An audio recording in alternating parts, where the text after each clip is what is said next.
Bonjour à toutes, bonjour à tous, bonjour Monsieur Mugiyama. Merci beaucoup d'avoir accepté notre invitation. Donc, invitation à participer à cette entrevue dans le cadre de notre communication autour des journées régionales de TCC qui auront lieu les 29 et 30 mai 2026 à Dijon. Alors, est-ce que vous pourriez vous D'accord. présenter? Alors bonjour, oui tout à fait. Alors je m'appelle Camille Mugama, je suis un psychologue clinicien de formation et doctorant en psychologie à l'Université catholique de Louvain depuis 3 ans. Je suis actuellement en fin de thèse. Donc j'ai réalisé ma thèse au sein du Stress and Anxiety Research Lab, laboratoire dirigé par le professeur Alexandre Herrel. Au sein de ce laboratoire de recherche, on s'intéresse notamment aux conséquences des grands enjeux sociétaux de notre époque, à l'instar de la crise écologique, mais plus généralement le contexte de polycrise, sur la santé mentale. Ok, donc effectivement des sujets qui sont plus qu'actuels. Alors, est-ce Tout à que fait. vous pourriez nous parler rapidement du sujet que vous allez présenter lors de votre conférence, s'il vous plaît?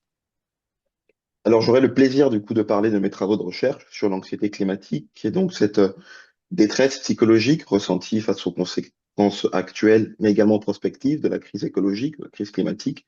Et l'objectif de cette conférence, ça va être d'éclairer les processus cognitifs, émotionnels qui sous-tendent cette réaction psychologique, au travers notamment d'un des modèles de référence de l'anxiété, le modèle OAMA, afin de comprendre dans quelle mesure cette anxiété climatique va représenter une réaction adaptative qui favorise donc les comportements écologiques et comment, dans certains cas, elle peut générer une souffrance psychologique importante avec des conséquences fonctionnelles.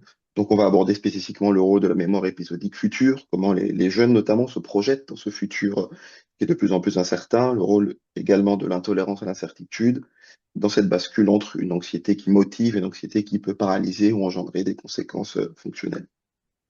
Ok, donc vraiment, non seulement c'est un thème actuel, mais en plus de ça, vous allez présenter aussi des infos qui peuvent finalement être transversales sur d'autres types de troubles anxieux. Donc je Absolument, pense, tout à ouais, fait, oui, donc super, c'est je pense ça. que ça intéressera beaucoup de monde.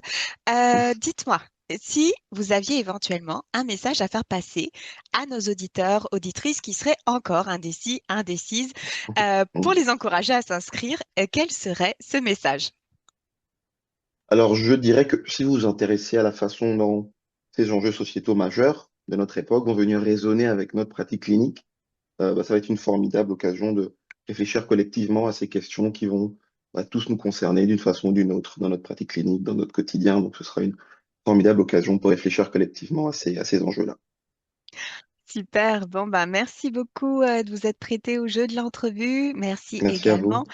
Merci encore. Et merci à tous nos auditeurs et auditrices qui auront suivi cette vidéo. J'aimerais vous laisser le mot de la fin à présent. Je vous dirais merci encore pour l'invitation et au plaisir de se retrouver pour ce congrès.